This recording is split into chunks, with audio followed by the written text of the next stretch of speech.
Hello once again, YouTubers. This is Evenball. It is Friday, July 4th, 2014, and I've got a bunch of games here for you from Seattle Retro Gaming Expo that I went to last weekend. So let's get right on it because I got a lot to show you. First, I got a whole bunch of manuals. I need to do some completing, so I grabbed some manuals here. So first one I got is PlayStation Final Fantasy 9. And I got Final Fantasy 7. I just needed these to complete those two games. I got Chrono Cross, but then I found out later on that I actually did have the manual already, so this is just an extra for me. The Lion King. Now I've got that complete.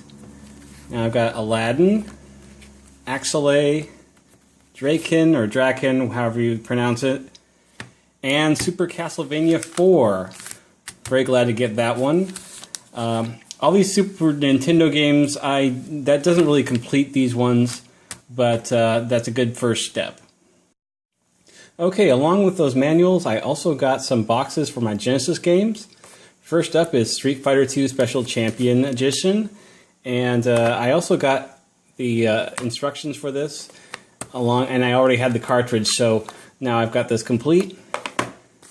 And I also have the box for Shotgun, the Forever Man. I don't have the instructions, so this is almost complete. And I got artwork for Time Killers. And I had a box to put the artwork in. I don't have a cartridge for this yet, or instructions, but I will try to get those as soon as I can. This is kind of an expensive game, and so piecing it out is usually a much better option than buying it whole. Anyways, on to the games. Okay, I got these three games from one trade. I traded my sealed GameCube controller that I got in my first episode. I really wasn't using it, and I was thinking about opening it, but I decided not to. But it was worth it because I traded it for these three games. Starting with Art of Fighting. Now this has no instructions, but it's the cart and the box. I used to own this game back in the day, complete, and it's nice to have it back. Although it shouldn't be too difficult for me to find instructions for it. It's a fighting game. It's a port of a Neo Geo fighting game. It's not that impressive, but it is fun, and it's got some interesting effects, like when your characters separate, the screen does pull out. It's pretty interesting that they're able to do that in the Super Nintendo, but other than that, it's not really much to write home about, but it is a fun game. Alright, the next game is Zoda's Revenge, Star Tropics 2. And this game is entirely complete. It has the cartridge and the instructions in the box, and this is just a sticker, but I'll probably leave it on there anyways. This is, of course, the sequel to the classic game Star Tropics for the Nintendo Entertainment System. What can I say? It's a fun action RPG. I've played about half an hour into it. I'm not very far, but what I've played of it is fun so far. Alright, the last game here is Gunsmoke, or I should say Gun.Smoke, Mr. Trademark Lawyer.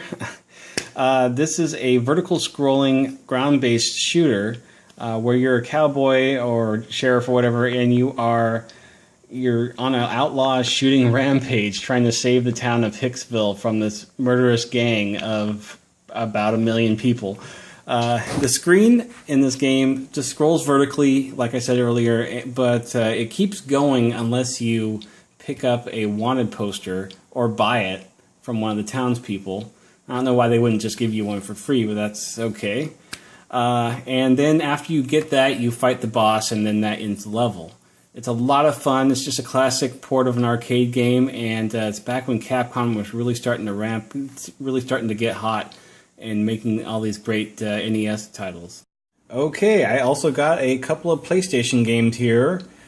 First one is Die Hard Trilogy 2, the sequel to the acclaimed Die Hard Trilogy. So far, I've played a little bit of this game. It's kind of strange. You're running around acting like a secret agent. It's almost like it's trying to be a different game, but it is somewhat fun. It's I just haven't dived very deeply into it yet, but I'll give it a chance. Okay, and the next game is Space Invaders from Activision.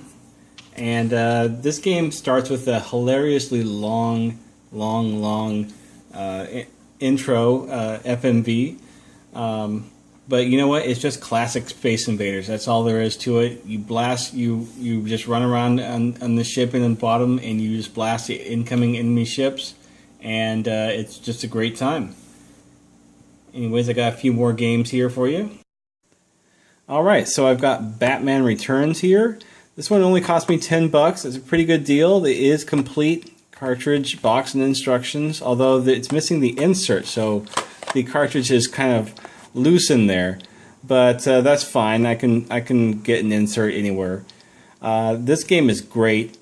I love it. I used to have it complete a long time ago, and it's nice to have it back complete. It's one of the best Konami games for the Super Nintendo, and a lot of people kind of look past it. But I would put this up there with TMNT 4 or Castlevania 4 as far as quality games go. Rival Turf. I love this game. Not a lot of people love it. It's just a nice brawler. It's got the goofiest box art I've ever seen, though. I just love that box art. It's really hard to take these two very seriously when they're dressed like that, but that's fine. Rival Turf is a fun game. It's just a brawler like Final Fight. I had a blast with it when I played it back in the day, and I'm going to have a blast with it now. Okay, these next few games, these are my GameCube games of the week. I got 3 of them this time. I traded away some of my duplicates, and I paid about $15 to make up for it, and I got a pretty good deal on these. So the first one is, of course, Metal Arms Glitch in the System. It's a fantastic little action game. I have to get used to the analog controls, the dual analog controls. I've never been good at that. I don't know why. It's maybe because I'm left-handed or something, but it is a lot of fun, and it's got a great sense of humor. The next game is Tak 2 Staff of Dreams. Not much to say about it. It's somewhat fun, but it's basically just a generic platformer. There's not really more I can say.